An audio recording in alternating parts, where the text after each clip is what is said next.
Cageside with John Morgan. We are back, another episode of Cageside with John Morgan. I'm your host, Eric McMahon. UFC Fight Night 235 from the Apex is in the books. Imavov comes away victorious versus Roman Dolidze. Good fight. Started a little shaky early, became really competitive, a little sloppy here and there. We will get into it. We're going to look ahead next week, fight night from the Apex again, and I cannot wait for this fight. Hermansson versus Pyfer. We'll dive into that. Then we got the big dog just a couple weeks away, UFC 298, Volkanovski versus Topuria. That is going to bring the house down. Last but not least, I do want to get into a potential rule change in the unified rules of mixed martial arts. We will see if it's going to come to fruition, but we had a front row seat to the potential of what that rule may be. To help me break all of this down, that man was in the Apex Center. He is John Morgan. Follow him at Twitter, JohnMorgan_MMA. What up, brother? All right, listen, man, I'm going to let you go ahead. I want to let you get all that out. I appreciate you setting it up, but we kind of got to scrap the opening now. And when I'll redo this now. Ladies and gentlemen, welcome to Inside the Cage with Eric McMahon. My name is John Morgan. I'm here. He's the guy that's inside the octagon on Fight Night, conducting the fights as they unfold. I'm just the guy sitting outside watching it, talking all about it. But I'm just honored to be in your presence today, sir. Thank you for having me on your program. Look at you. You're like, he's the man that was in the Apex. So come on now. You were the man that was in the octagon. Congratulations, my man. Another great night of work at the UFC event this past weekend.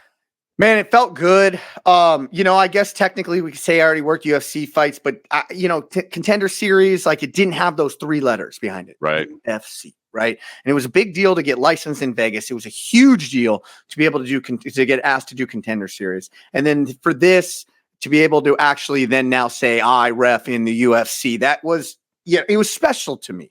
I was tremendously nervous, but believe it or not, and we talked about this right before we went on air, is I felt more comfortable. And for all the reasons I told you earlier, I'll tell everybody, there's nobody in the venue for Dana White Contender Series. Right. They don't do the opening intros via PA in the Dana White Contender Series. That's only over broadcast. So I'm not hearing them intro the fighters. I'm not hearing them intro me. It's just, I look over to the production guy. He gives me a cue. Fighter, are you ready? Ready? Let's fight. It is a weird environment to ref, and I'm sure fight in as well. Oh, unbelievably, right? I mean, I date back to the days of the old Tough Gym, the one that we all recall from the early days. But even now, it is weird. There's no music, right? As you say, it's quiet. You can hear the feet sliding across the canvas, and it's just an eerie feeling. It's a different environment than what we're used to in any other situation, right? Any other time there's a fight going on, there's somebody cheering, and it's just not there. So I can imagine that it impacts you in the same way that I think it impacts the fighters. 100%, because I've never experienced that before. Now, fast forward to this past weekend, I'm in the cage, and granted, the Apex doesn't have a lot of people, and especially the undercard doesn't have it has less than the main card, but either way, there's still fans in the building. They're still cheering. They're still, oohing on over big shots and whatnot. So I think it was a sense of normalcy for me, albeit it was on a way bigger stage, but I felt a lot more comfortable for my UFC debut than I did for, say, my Dana White Contender Series debut. That's awesome, man. Well, I thought you did a great job. I know you did 3 bouts throughout the course of the night, and right from the start, so it was cool. I mean, I imagine even that, being the first referee on the first night, you know what I mean? You're not even getting to settle into your rhythm. Like, you're right away. You got to get in there and get it done. So it was cool to see you in there doing your thing, man. And like I said, I thought you handled everything fine. I mean, listen, I'm as critical of the rest. I think you and I both are, we'll criticize when it's necessary, but we also understand. But, look, if I thought you did something wrong, me, I'd tell you. I'd be like, man, I think I know what you were looking at here, but I disagree with that, because that's feedback and that's how you get better. But honestly, man, I thought you did a fantastic job. You've put in the hours. It's not like you just won some lottery to get this opportunity. You know what I mean? You put in the hours, you put in the work. And you're here because you deserve it. And I thought you did a great job, man. So it's cool to see you in there. Thank you. Yeah, I mean, I felt good. Man, I'm proud to have been there, and this is gonna sound crazy, right? I'm glad you were there, man, dude. We're almost like, I'm attached to the hip with you at this point to a degree. We do the podcast together. I ref a lot and have refed a lot for CFFC. You're always on the call, and then now, to just there was a sense of comfort there as well. In the weirdest way, I know it's weird, but there was a sense of comfort having you there. No, that's cool, man. That's glad to hear. We got to shake hands a little bit before you got started. So that's cool to hear, man. Glad you could be there. And like I said, hopefully it becomes a more routine thing. I know, here in Vegas, we got kind of the crew that we use a lot. And then, but every now and then they're traveling, or there's multiple events going on, as there were this weekend. There was a boxing event and a UFC event on the same day. So there's opportunities, man. And hopefully they continue to utilize you more and more. I'd love to see you out here. Yeah, me too. And I want to take part. I love what I do.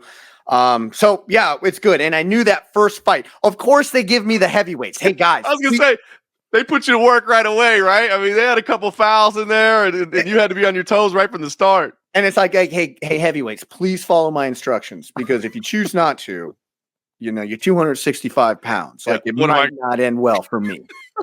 Hey, listen, man. Well, there was a little activity outside of the cage too later on. It wasn't your fights, right? But that wasn't something we see very often. And again, with that, that environment being so close and tight. I mean, those guys could hear each other yelling. So that was interesting that we almost had a little activity outside the cage. Well, let's get straight into it, right? So my fights aside, it didn't have any impact on the rankings and whatever. We talked about what I did. So great. Awesome. Let's just go ahead to the main event, right? Imavov. Am I saying that correctly? It's very hard for me to pronounce it. Well, here's the thing is, some people say Imavov and some people say Imavov. I've actually heard both ways. They were saying it both ways on the broadcast. So I've always gone with Nassourdine Imavov, but I've heard Imavov as well. Okay. On the broadcast, Bruce Buffer said Imavov. So that's how I'm saying. There we go. Right. There we go. By the way, man, Bruce Buffer saying your name. Gosh, man, I had a pinch me moment. Like, that is awesome. I didn't even think about that aspect of it. That's cool, man. Buffer's a legend, man. He really is. Yeah. So anyways, Imavov comes away victorious with a unanimous decision victory. Now he did come in even the higher ranked fighter. I mean, I think he came in at 11 and Dolidze was 9 heading into the fight, but Imavov was the favorite going in. Mm-hmm. He was the betting line favorite. And I worked the pit on this, so I kind of patted him down, and I remember thinking, as they're coming up, these are two just scary looking individuals. First of all, mm-hmm. Yep, they were scary. I remember I went back to Kerry Hatley and I said, "Those dudes are scary," and he was like, "Oh yeah." So, anyways, I had to throw in that disclaimer. Round 1, Imavov put it on him. Unbelievable, man. I to be honest, I thought for sure the fight was going to be over in the opening round. And it's not what I expected. That was not the fight that I expected to see. I was actually a little bit surprised that Roman Dolidze was the underdog, to be honest with you. I kind of liked his chances in this fight, but Nassourdine came out guns blazing and hurt him early. And I thought this fight was going to be over in the opening round. It's really only a credit and a testament to Roman Dolidze's, his heart, his durability that he survived, because I think a lot of people are out of there in that opening round. Yeah, I mean, when we look at breaking down fights, this is a classic example of the crisper striker. If you cannot get it down, I don't care the power that you might necessarily have or whatever. If you're just a cleaner striker, and what I mean, if you saw Imavov, he threw straight punches. Yeah. And everything Dolidze threw, he might have pawed a jab out there and they were coming around or over the top. And so Imavov was able to land those straighter, cleaner, faster, beat him to the punches. Yeah, that's really what I took out of this fight as it started to unfold. You could really see, just how comfortable Imavov was in the pocket, right? Even after that first exchange when, okay, I didn't get the fight finished, we're going to go. Every time they went into the striking department, he was just almost unbothered because he could see everything coming from Roman. Because as you said, it was kind of looping and over, just a little bit awkward, to be honest with you. And that, I really thought Dolidze was going to rely on his grappling a lot more. He's got great wrestling, great grappling.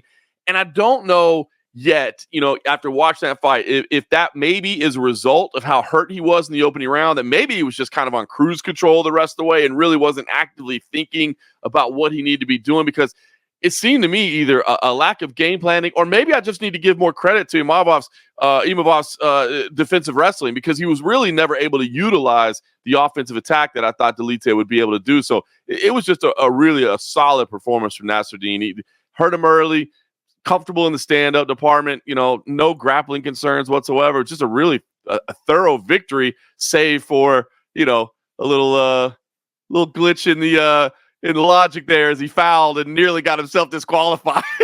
And we are going to get to that. I do want to go back to round number one, where one, he hurts Roman, and then two, where he damn near almost finished this fight. I mean, you want to talk off some jackhammering, just punches straight down, and they weren't ground and pound like you see the traditional over the top or whatever. I mean, they were jackhammering shots just coming straight down.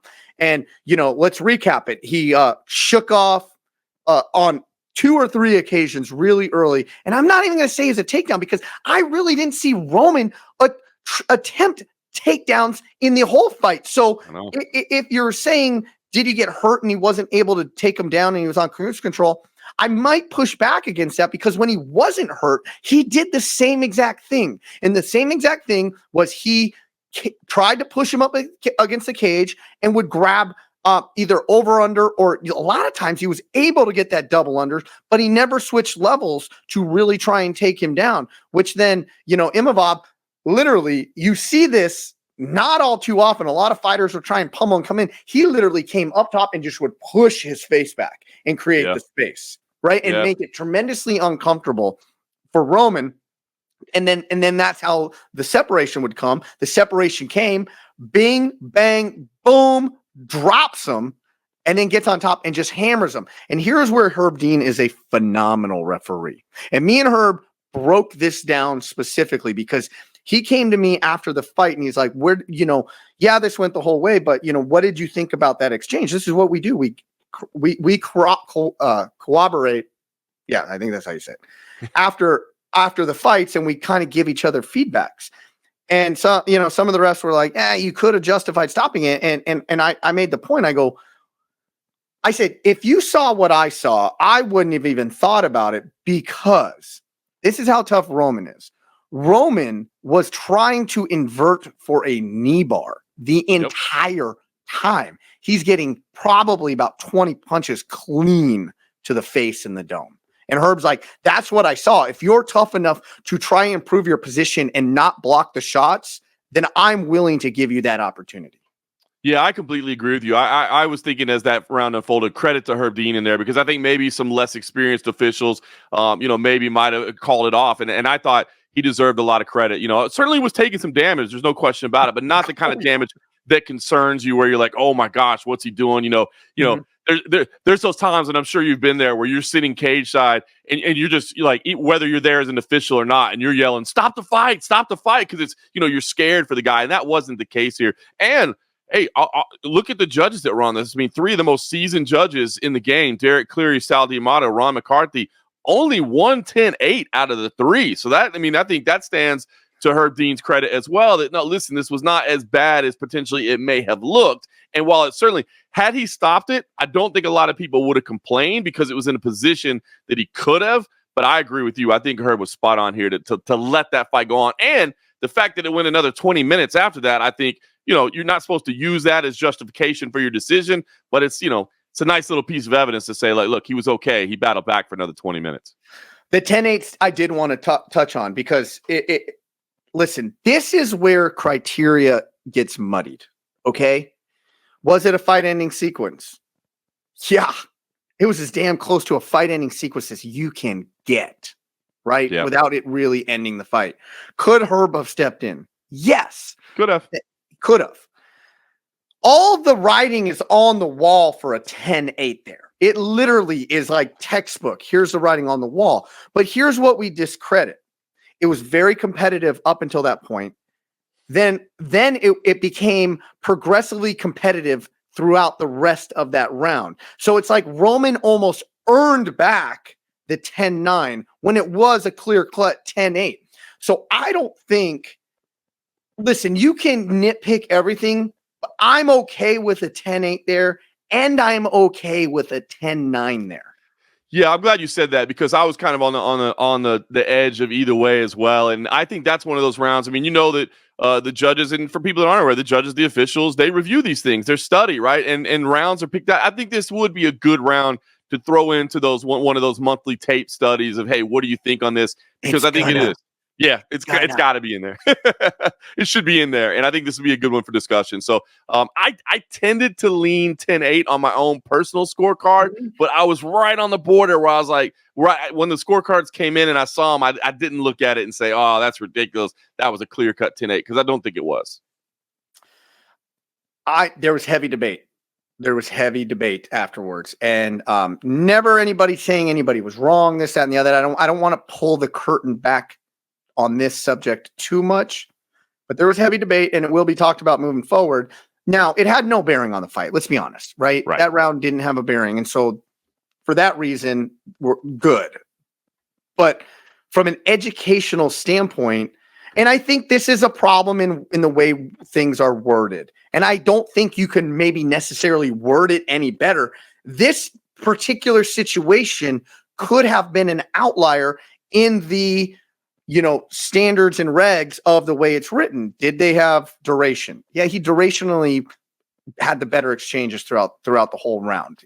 Imavov was never in danger in that fight. He was always pushing the pace, aside from being held a few times. Did he have a fight-ending sequence, and did he have the damage? Yes, yes, yes. But because even though he had all three, did it still measure a 10-8 because was the all three the exponential separation that I think most people think of when a 10-8? Aside from one, and that's the fight-ending sequence, I don't think so. So I can go either way on that 10-8 or 10-9. Yeah, I think this is a good one for discussion. So I think you laid it out exactly right. And, listen, we're constantly trying to tweak these rules, constantly trying to tweak the wording. I think sometimes it's a little interesting where, like, should be considered, could be, it's like, I think there's, the definitions of them are constantly being tweaked. But this is a good one for discussion purposes. I went 10-8, but I can see the 10-9 as well. I was listening to Florian and Anik podcast a few weeks ago, the one in question, right? And they were talking about, why a lot of fans will say to be the champ, you have to beat the champ, and just how that is it's a just stupid comment, and it's riddled based in old school boxing, right? Yep. And how it can't apply to this because there's a criteria. And then somebody said, well, if we did this and this and this, and Florian knows his stuff, right? Yeah, and Florian says, like, listen, I'm going to put this into like a political spectrum, right? To add more laws and to add more people looking at stuff and to add more this, that, and the other, it becomes almost too hyper regulated to a degree, right? So if we're gonna make that applicable to like the criteria here, if you add even more stuff into rules and wording and whatnot, then it, in my opinion, it can muddy things up more. Where it's like, Taz, we're saying discussion, fight. Here's the fight. Here's how it should have been. And now we can always refer back to that round or that fight as the measuring stick. Did it measure up to this or did it not? If it did, it's a 10-8. If it did not, it's a 10-9. It's an interesting way. It's an interesting discussion point, right? Because I've thought about this as well. Sometimes, obviously we need to have criteria. We need to spell it out to some degree so that everybody's on the same page and we all agree. But there are some times where it's like, I hear people start getting almost too in the weeds discussing criteria. And I'm like, bro, how many tens of thousands of rounds of fights have you watched? Tell me who won that 5 minutes. You know what I mean? Like, you know who won. Just like, tell me who won. You know what I mean? So sometimes we get a little bit too into the minutia of everything in there. So it is interesting. I didn't hear that from Kitty Florian, but the guy does know his stuff, man. A guy that I've respected as a long time as a fighter and an analyst, and he knows his stuff. When he talks, man, it's worth listening. Yeah, so where does Imavov go from here? I mean, he's now he's definitely going to be in the top 10 in the division, right? He looks spectacular while doing it. He essentially except one exchange, and the exchange was when Roman Dolidze, essentially, I think may have pulled guard in the situation or some way, then dropped for a knee bar. Then he was trying to chase a heel hook that the guy, Imavov's knee was cleared the center line the whole time, so it wasn't there. It was just, could he progress it to something else? He won every exchange in every round. Yep. So, where does he go from there? Because at 9, I don't know. You tell me. You know the rankings better than I do. This is one of those one that's tough because it's not really clear cut. Sometimes it's really easy to be like, look, this is the clear matchup to make, but Nassourdine's in kind of a weird position, right? Because he had the loss to Sean Strickland, which at the time looked pretty bad, but then obviously Sean Strickland goes on to win the title, and you go, okay, all right, well, that's a loss. But then he fought Chris Curtis later in the year, and that was the clash of heads that ended up in the no contest. So, I mean, that's really his first victory since September of 2022. So, I mean, he had gone, a year and a half without a win. There's a no contest along the way. There's a canceled battle along the way. So he's in a weird spot. I think he's going to have to let things shake out a little bit. I've heard some people suggest maybe a rematch with Sean Strickland just because Sean really doesn't have anybody else to compete against right now. So maybe there's a little bit of a storyline. I think there's some other fights to be had as well. I don't think that's the one to make, but I do think it's probably going to be a situation where you got to let some of these middleweight fights shake out that are coming up. And then he's a guy that's going to depend, number one, he's going to depend on who's available. Number two, going to depend on location as well. He's fighting out of France. So if they're doing another event in France this year, it makes sense for him to be on that card. There was some French media in attendance. So to me, this is just one of those ones where I think he's going to have to sit tight a little bit. I don't come out of this going, here's the fight you got to make for him right now. All right. Could the fight be a Chris Curtis rematch? Because round 4, I believe it was. Now, full disclaimer, I was there in a working capacity, so I wasn't really paying attention detail by detail of this fight. So when I'm talking stuff, it's grand overview. I believe it was round 4 where Roman was down, fingertips on the mat, soles of feet and fingertips, weight bearing. I think we can say it's weight bearing. It was close. It's close of whether it was weight bearing or not, but that's another reason why I don't like the talk of weight bearing.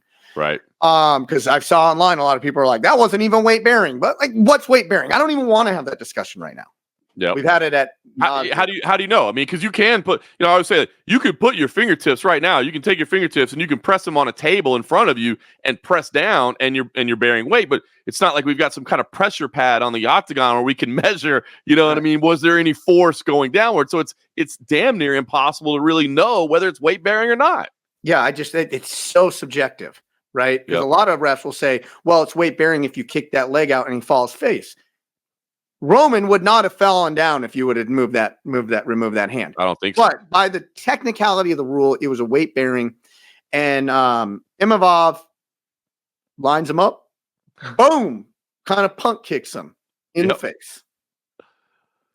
To which Herb Dean steps in right away, timeout. Roman goes down, and this is where I don't know what exactly happened. I'm turning and I'm talking to, I believe it was Kerry Hatley. Whoa, did you see that? And then kind of all hell breaks loose. And then Herb Dean, I hear all this stuff going on. And I look, and at this point, Herb Dean is being like a counselor to, to Imavov, right? And so explain to me what happened in that exchange after the foul.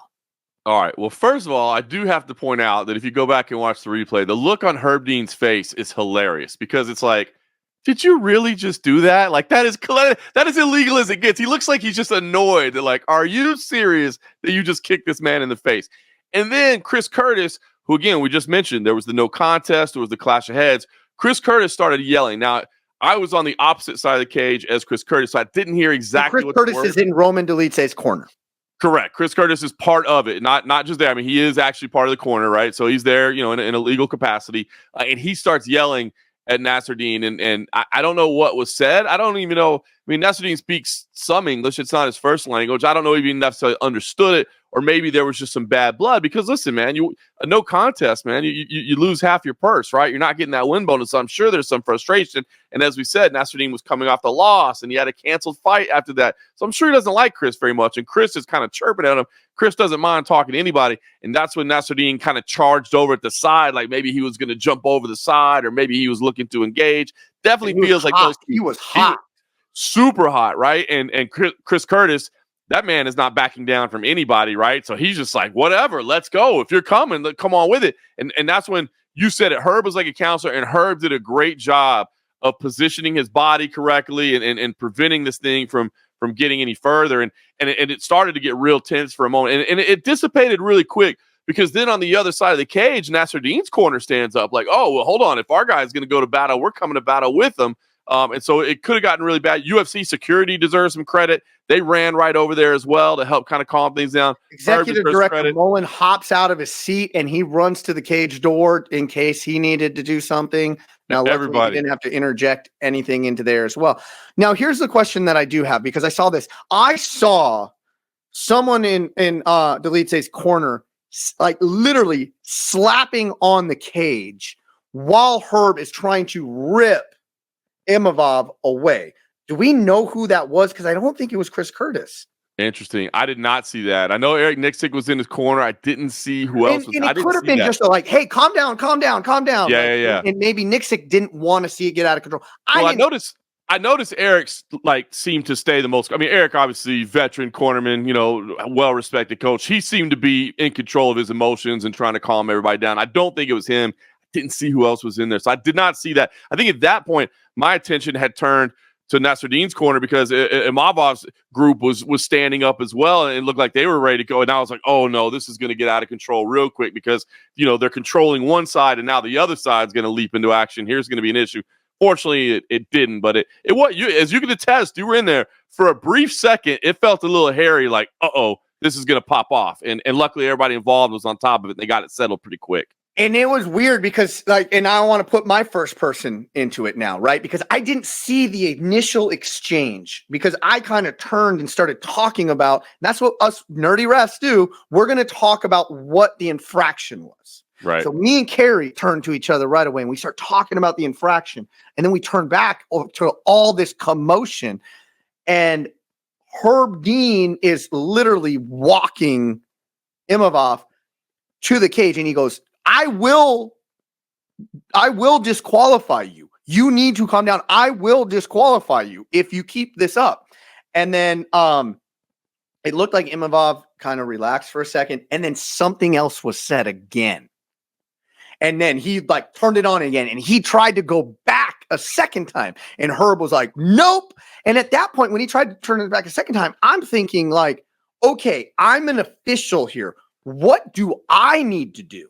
Right. This is a very unique situation for me. What do I need to do? Jeff jumps up. I jump up being like, okay, if something happens now, I feel it's my responsibility to run back up on this. I would agree. Right. And I didn't know. And so I'm thinking oh my God, what's going on here? And then Herb does it and this is where he becomes like camp counselor.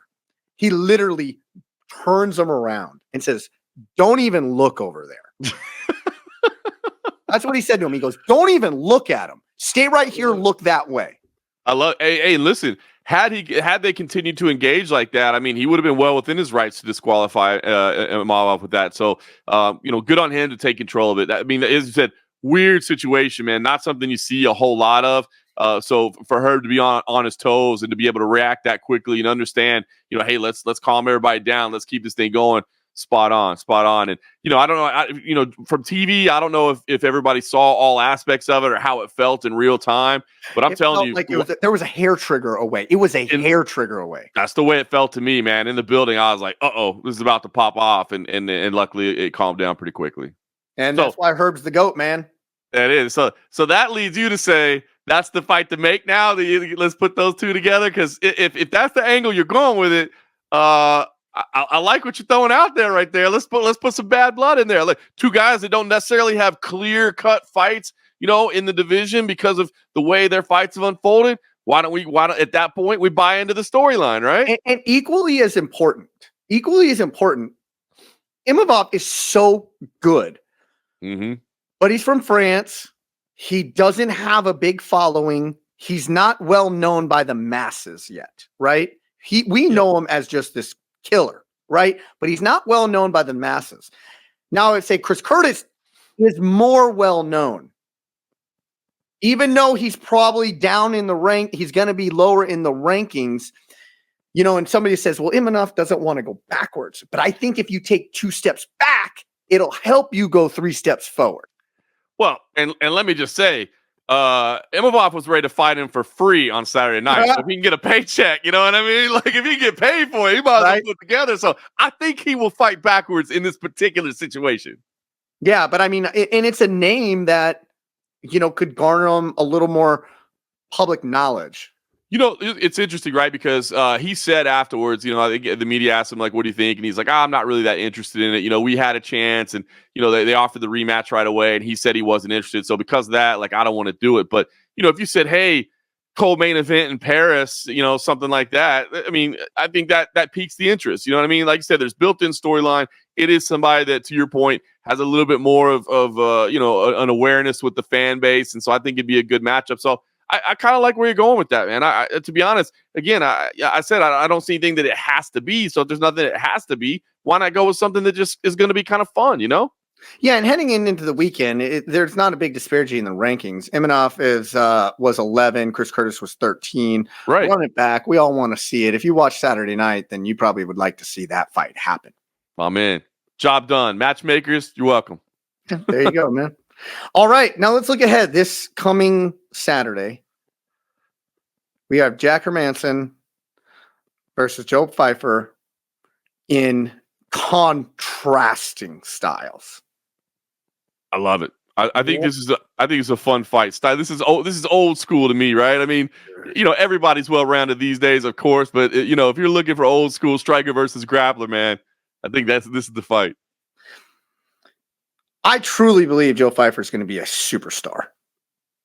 I think he gets past now this is a big if, right? Because you do not want to play games on the ground with Jack Hermansson. You do not, right? But even with only 2 UFC appearances, you are intimately familiar with Pyfer from his run in CFFC, right? Yep. This guy is not he's not there for competition. This is one of those guys that is there to fight you and fight you to the death. He is a Sean Strickland type mentality guy. But I think his skills are more traditional than Strickland. Yep. But this is a guy who his intention is to hurt you.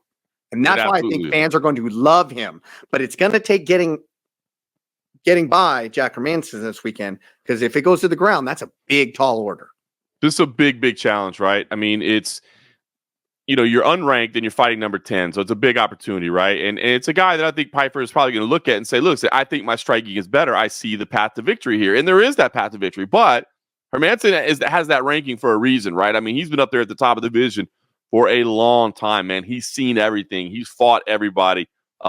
He as you said, he's crafty on the ground. He probably isn't the better striker. He doesn't have the power that Joe Pyfer brings to the table, but he's a tough opponent. So this is not a gimme for Pyfer by any stretch, but it's a huge, huge breakout opportunity for him because, as you said, I think he is an absolute superstar. He came through CFFC after he got in the Contender Series. You remember he had that terrible arm injury, had to battle back from that, got a big win, then went to the Contender Series a second time, got the contract. He's come back and he's grappled for us a few times. I've actually called some fights with him as well. And he's a good dude, man. He's a well-spoken guy. He's a massive dude. Powerful, strength. You know what I mean? Great story where he come from. Great drive as well. I think he's got superstar written all over him, but this is the biggest test of his career, no question about it. And I am intrigued by this matchup. I love this matchup. I remember seeing Joe Pyfer in CFFC and being like, that's a scary guy to fight. I want to go with his last 5 fights. He's on a 5-fight winning streak since the broken arm. in Contender Series. And this is a CFFC fight, then Dana White Contender Series, followed by I said 2 UFC appearances, 3. Mm-hmm. KO punch, TKO punches, TKO punches, TKO punches, and then a technical submission arm triangle. 5 straight finishes, 4 of which by knockout or TKO. This dude can bang. Absolutely. And I'm telling you what, he could have knocked out potentially Abdul Razak Al-Hassan as well. It's just that dude, he's a tank as well. So you're better off trying to take him and submit him. And he did. This dude can hit hard, man. If he touches you, it's lights out, man. And I know Hermansson will be aware of that because it's certainly going to be a danger at all. This dude is a problem for anybody that's in there. If he touches you clean, you're going out. Like I said, big, strong, powerful dude, man. You just stand next to him. You're like, oh, I see where the power is generated. He's got it. And again, a great personality as well, and this amazing story, and got the very rough Dana upbringing like Sean Strickland. I mean, these guys are. You want to talk about a mentality of why people are like the way they are? Look no further than Joe Pyfer's backstory, being abused as a child, and Sean Strickland's. Yeah, they definitely share that background, right? And it does something to you. There's no question about it, man. And now he's trying to prove the world wrong. You know what I mean? And I'm excited for that. Like I said, I was really excited for the moment this was matched up because you kind of wondered how long they were gonna. I don't want to say slow play because Alan Amidovsky, okay, that was a debut opponent. Joe Mearshart as your second opponent. Granted, it may be kind of similar in the fact that it's a really good grappler that maybe you have the striking edge on, but another guy that's just a real crafty veteran, right? And then Abdul Razak Al-Hassan, he's powerful as well. But again, it wasn't, it's still, there's no easy fights, but it's kind of just that slow play along, like we're not going to rush you too much. Now you're in there. I mean, you win this fight. I mean, you're in the rankings. You're in there comfortably, and now you're facing some big names. So big moment in the career. And the UFC obviously sees the star potential in this guy by having a main event, his 4th ever UFC fight. That's pretty amazing in itself. I mean, he got that shine from the first night, right? I mean, the B Joe Pyfer right away. I mean, so to get that shine in Contender Series right away, and people were shouting that line, and they'll shout it this week too. There's no question about it. It'll come up in media day, or it'll come up on the fights. It'll come up on the broadcast. I mean, when you get that kind of a message from Dana White right out the box, I mean, you ride that a little bit. It also brought expectations with it, though. And I know I talked to Joe, and I know he's like, I know other people heard that and saw that, and we're like, who is this dude? He ain't been paying his dues. I'm the one that's been here. Why is Dana talking about this guy? So he knows that it put a target on his back as well, right? When you get that attention. So he's kind of felt that all along as well, that, people are going to try to take him out. People want to be that guy to show that he's not the best thing in the division. But this is a great fight, man. It's great. And I snuck a little look at the odds there because I was kind of curious what the odds makers were thinking. Comfortable favorite, Joe Pyfer, minus 230. I was a little surprised to see that, man. So the odds makers certainly believing in Joe Pyfer as well.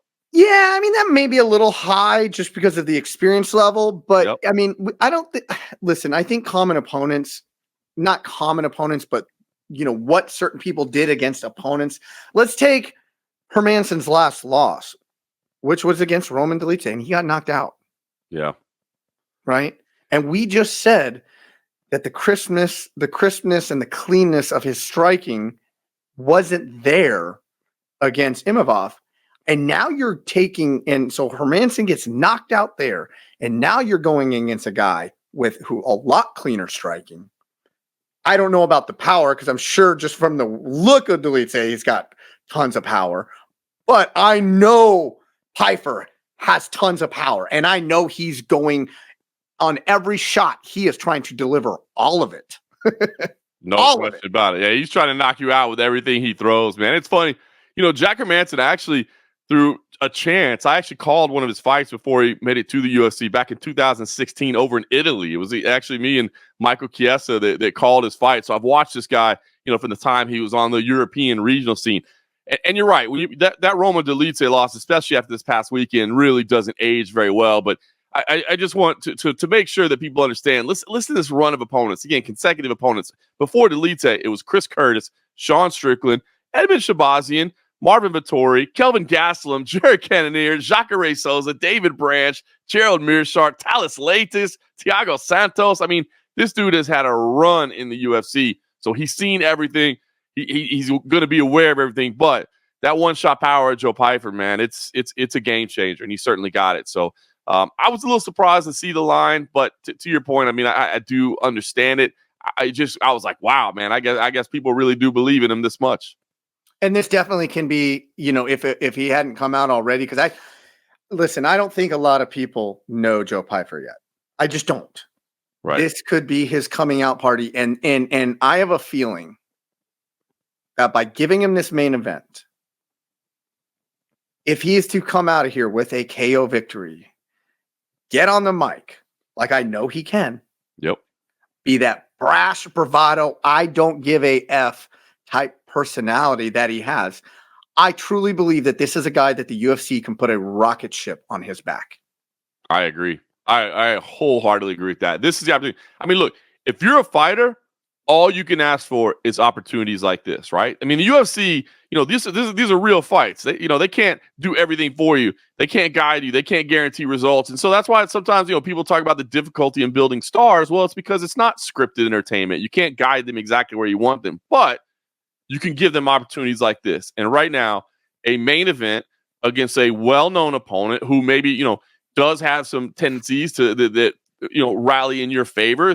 Again, that striking disparity could be on full display. That power disparity could really favor Joe Pyfer. And if you win in a main event like this against a known commodity like that, and then you get on the microphone, as you said, you take advantage of it the way Joe Pyfer can, this truly is a breakout opportunity. If you're a fighter, you can't ask for anything more than an opportunity like this from the UFC.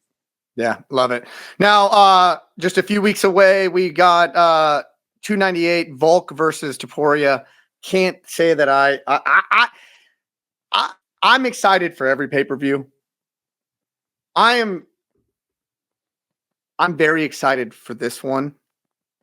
And it's because I think that take Islam out of the equation, I could have predicted all of Volk's victories right up until this point. Right. This is the one that I say, one, I think it potentially too soon. Two, it's the right opponent. And I think all things, not saying it's going to happen. I'm not even saying it's going to come close to happen, but I think a lot of the cards are stacked against Volk in this championship match than it has been in the past. I wholeheartedly agree with you, and that is why I am so intrigued by this fight.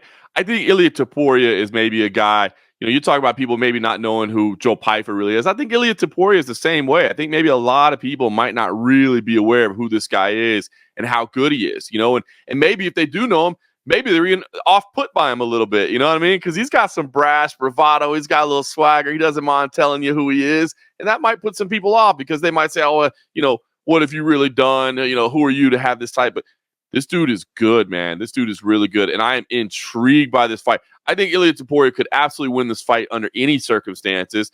But you touched on it, right?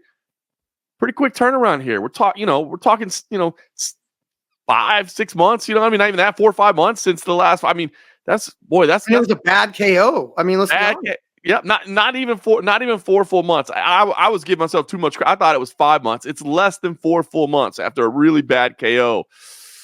There's a lot of things lining up in the favor of Ilia Topuria in a fight that I think he can win without any of those added benefits. So competitive, I think it's going to be a great fight. I took a look at the odds here too. Have you seen the odds for this fight? Mm-hmm. Could you guess? What would your guess be? Because I was intrigued to see this. Volk minus 120. Man, you need to start setting line. It's Volk minus 120. I thought, is it really? It's on the money, dude. Volk minus 120. Wow. Topuria coming back at plus 100. So you nailed that. I was shocked by that. Listen, what does that mean? It means it's a pick'em. It really means it's a pick'em. But he's the champion, and he's got the name, and they're inducing betting. Yep, and I'm telling you, because of the name, because of the recognition, I thought, 150, 160, somewhere around there. I thought it was going to be a little bit higher, just based on, because look, you can't deny how great Alexander Volkanovski is. The run he had in the featherweight division has been amazing. He's clearly, one of the greatest, if not the greatest featherweight of all time. I mean, he's pound for pound incredible. So it's a reputation that he deserves and he's earned. And it's easy to write off and say, well, listen, he had this thing in his mind that he wanted to go up and he wanted to win, and it didn't work out. But in his division, he's unbeatable. But those odds right there show me that people aren't feeling that way, that people are putting a lot more respect on Ilia Topuria's name than I thought maybe they were going into this fight. And that's why you and I are both so intrigued by this fight, because could truly go either way. This is going to be a huge championship fight. Huge. And the skill set of both men are off the charts. Here is going to be the outlier for me, because I think speed matches up very well for both fighters. Yes.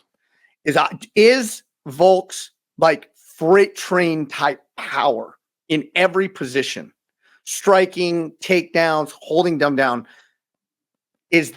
has Topuria felt that type of power? Now, listen, I know Josh Emmett is tremendously powerful striker, but he ain't a powerful grappler. He ain't going to bull rush takedowns on you. He's not going to switch levels right away and literally blast himself through you.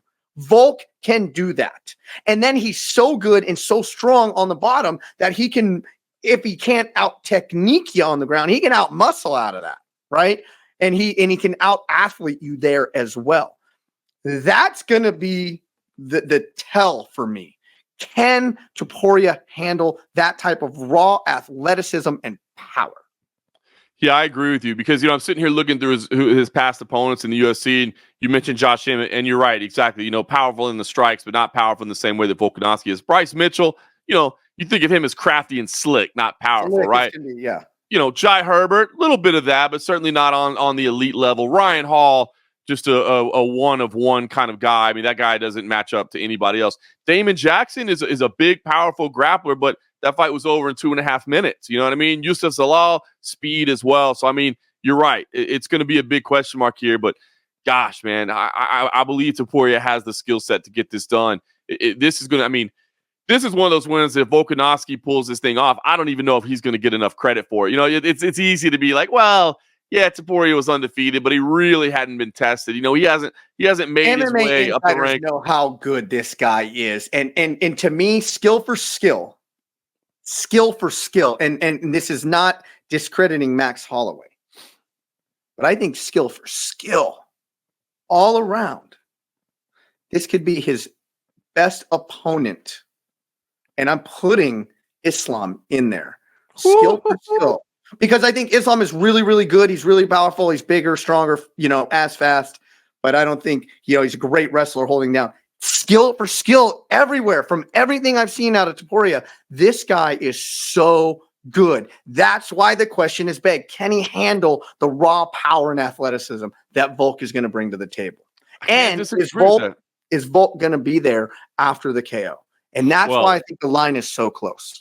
That's the big question. But you're right. I mean, just to start with the skill for skill, I can't deny you. I mean, it is crazy, right, to say, hey, I think he's skill for skill. He's better than Islam Makhachev, but I can't disagree with you. And this dude is A++ athlete, right? I mean, this dude, whatever he was attempting to do as a professional athlete, he would be great at it, man. He's incredible. He's phenomenal. And again, add in the recent knockout, man. That's just a reality, man. Like, you need time. Your body, your brain, everything needs time to recover after a bad knockout. And gosh darn it, I mean, Alexander Volkanovski, he's a stud, but, maybe he made a mistake by just, we know how often he wants to fight. He wants to get in there all the time. He wants to compete all the time. And I get that. But at the highest level of the sport, there's a reason people don't do it that often, because it's incredibly tough to do. Mm-hmm. And especially after a knockout, man, it's advisable that you take time off. We're going to find out real quick. So I think Topuria is going to be able to touch him, and we'll just find out if the chin is back or if, something is lingering from the Makhachev knockout. All right. Last thing before we get out of here is do you want to let everybody know about a potential rule change that could happen here coming up?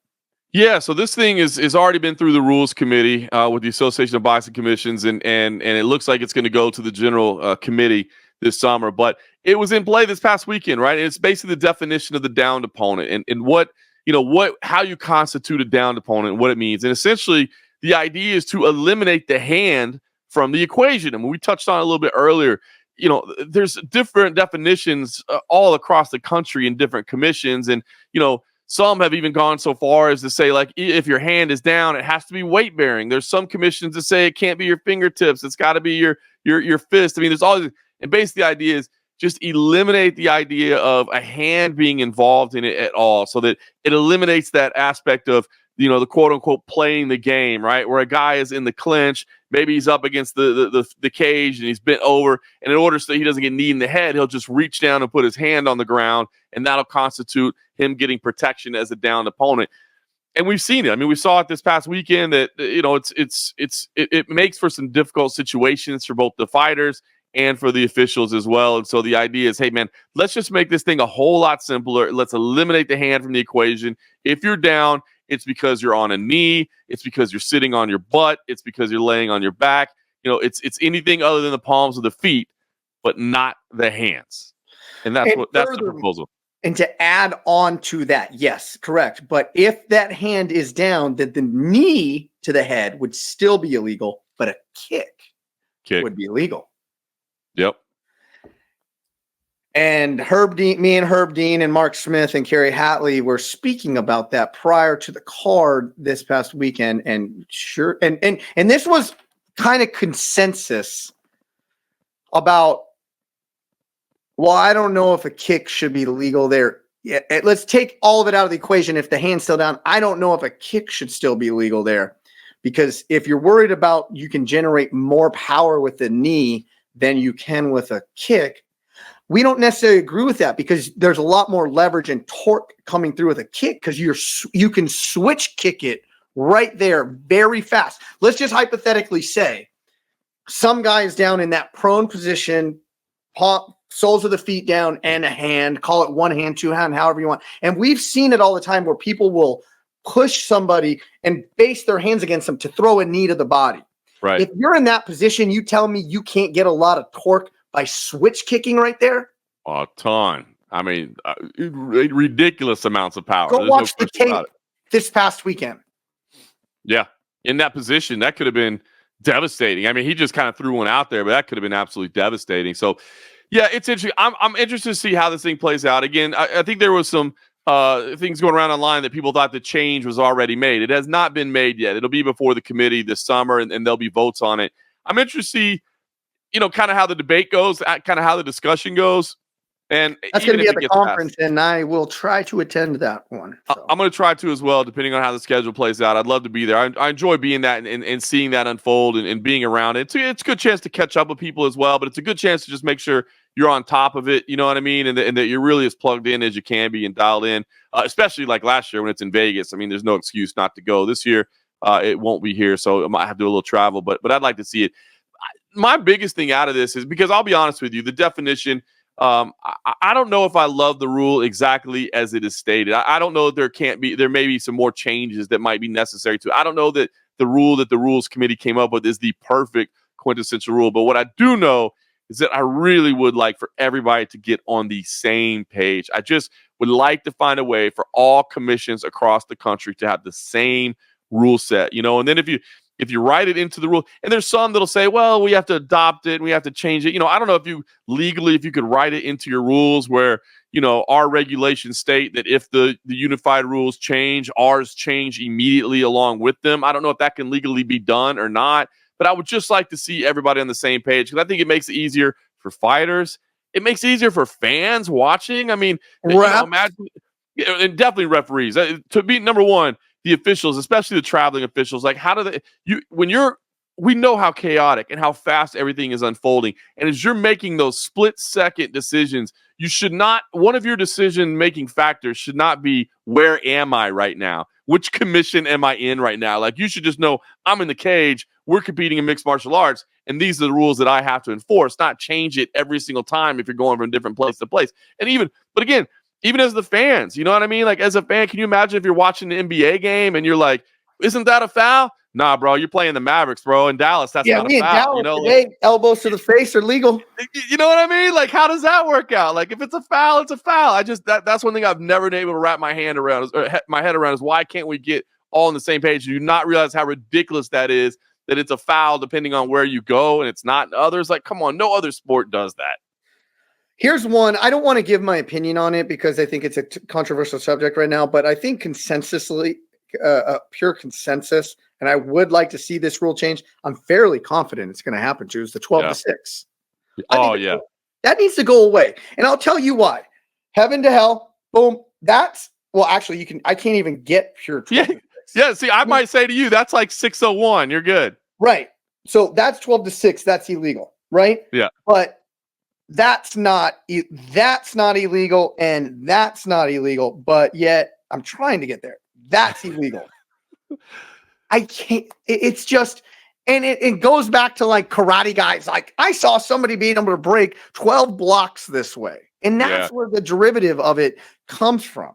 And, John McCarthy, who was obviously there as these rules were being crafted, he's told the story many times, but, they were hours into the unified rules being done. And one of the commissioners there was like, I think that 12 to 6, exactly pointing out like karate guys and what I've seen them break ices and concrete. I think that should be illegal. And John has told the story that like he was wanting to just say that's dumb and here's why. But basically was told, bro, stand down. Like, we got to get this thing done. Like, if that's the one thing they want to get this thing done, like, let them have it. So it was a dumb rule from its inception. John McCarthy, who is obviously the godfather of mixed martial arts officiating, has said from the beginning of time, it's a dumb rule. And it's so dumb that even, it's 12 to 6 is illegal. But if you're laying on your back and you throw the exact same strike, except now it's 3 to 9, like that's legal, but it's the same strike. It's dumb. And as you said, even just a little hair of an angle makes it legal. So I think you're right. Everything I'm hearing is it sounds like everybody's on board with making it go away. But that is one that absolutely needs to go away. It'll be nice to get that one off the books. And that's what I was saying, my rules, meaning, hey, everybody, 12 to 6 is illegal. If you don't know what 12 to 6 is, think of it heaven to hell. You come straight up, straight down, that's illegal. If you put any curvature or arc on it, it's going to be illegal. Hey, but if you until they're done, if you want to throw some 12 to 6s, you got to go to Mississippi, right? I mean, you can baby. You can do them in Mississippi. When CFFC is in Tunica, Mississippi, we know 12 to 6 elbows are legal, soon to be legal everywhere. And here's the honest to God truth. It's not applicable pretty much in anywhere other than mount. And the guy has to be laying prone for you to even get it off. Once these 12, what do you think John Jones' first tweet is going to be after those things are made legal, man? Overturn my only loss. Overturn. And by the way, yeah. So anyways, I was going to say something, but nothing. But, yeah. And like, you feel bad for John Jones because he's there and he's like, oh, and it's not like, with the slam, Matt Hamill's, shoulder was already out of socket. He was already getting pummeled from pillar to post. So bad loss. I want to see the rule change. I'm confident it will be changed. I think it's going to be changed this summer as well, too. And it's so weird, man, that remains John Jones' only loss, right? I mean, I was in the building that night, and it was unfortunate. He's 9-0 at the time. Should have been 10-0. And I remember, like, everybody was pretty upset. Dana was incredibly upset afterwards. He's like, man, you took away this kid's undefeated record. And I was just like, yeah, but he's going to lose some point anyway. Like, I mean, yeah, it sucks, but, like, I mean, whoops. Never mind. He should Mr. Morgan. Should be 28. Dana, I disagree. The kid's going to lose at some point. That was like 15 years ago, bro. Is that not crazy? And here he is still undefeated, man. Amazing. What a decision. What a decision. Another fun episode recapping 235, Fight Night 235.